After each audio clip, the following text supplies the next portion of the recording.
তো আগের দিনে দেখেছিলে আমি যে স্প্লেন্ডারটাকে শোরুমে দিয়ে এসেছিলাম সেটাকে আজকে আনতে চলে যাচ্ছিলাম। আমার সাথে যাচ্ছিল রফিক ভাই, মানে আমি রফিক ভাইয়ের সাথে যাচ্ছিলাম। তো এখন বেরিয়ে পড়েছি শোরুম যাওয়ার উদ্দেশ্যে। আর চলে এলাম এখন শোরুমে। আর শোরুমের যা গরম লাগছিল, তো এখন এসির মধ্যে বসে পড়েছি ওয়েটিং রুমে। আর পিছনে দেখতে পাচ্ছ ওইখানেই আমাদের গাড়িটা এখন সার্ভিস হচ্ছে।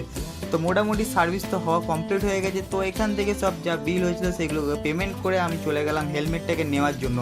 তো হেলমেটটাকে নিয়ে বিল ফিল পেমেন্ট করে গাড়িটাকে নিয়ে চলে যাব বাড়ির দিক। বাড়ি যাওয়ার পথে ভাই ফোন করে দিয়েছিল যে একটা অক্সিজেন আছে, সেটাকে একটা পেশেন্টের বাড়িতে নিয়ে যেতে হবে ধরে। তো তার লেগে ভাইয়ের বাড়িতে চলে এলাম। আর ভাই দেখি এখানে সিলিন্ডারটাকে ভালো করে সেটিং করে দিচ্ছিলো। তো সিলিন্ডারটাকে ভালো করে সেটিং করে দেওয়ার পর ভালোভাবে চেক করে নেওয়ার পর আমাদের পুরো রেডি হয়ে গেছে সিলিন্ডারটাকে নিয়ে যাওয়ার জন্য।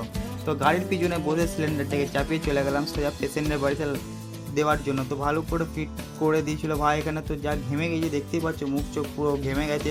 তো তারপর চলে এলাম মাহামের কাছে। আর মাহাম লেগে গেছে। মাহাম দেখো কি বলছে। তো মামা আমাকে সবসময় মারে। মা আমার কাছে আড়ি করলেছে, তুমি আমাকে আমার নামু বাড়িতে নিয়ে চলো, তাড়াতাড়ি চলো। মা আমাকে খুব সারাদিন করে ভোগেই যায়।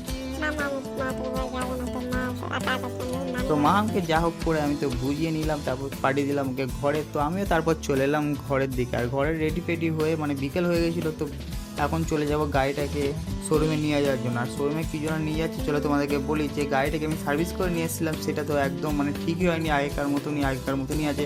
তো ভাই বললে গাড়িটা যদি শোরুমে বিক্রি হয়ে যায় তাহলে ভালো, তো একটা নতুন গাড়ি নেওয়ার ইচ্ছা আছে। তো এখানে হেলমেট পরে সোজা চলে এলাম হিরোর শোরুমে। আর হিরোর শোরুমে এসে দাদাকে যে কিনবে তাকে দেখালাম।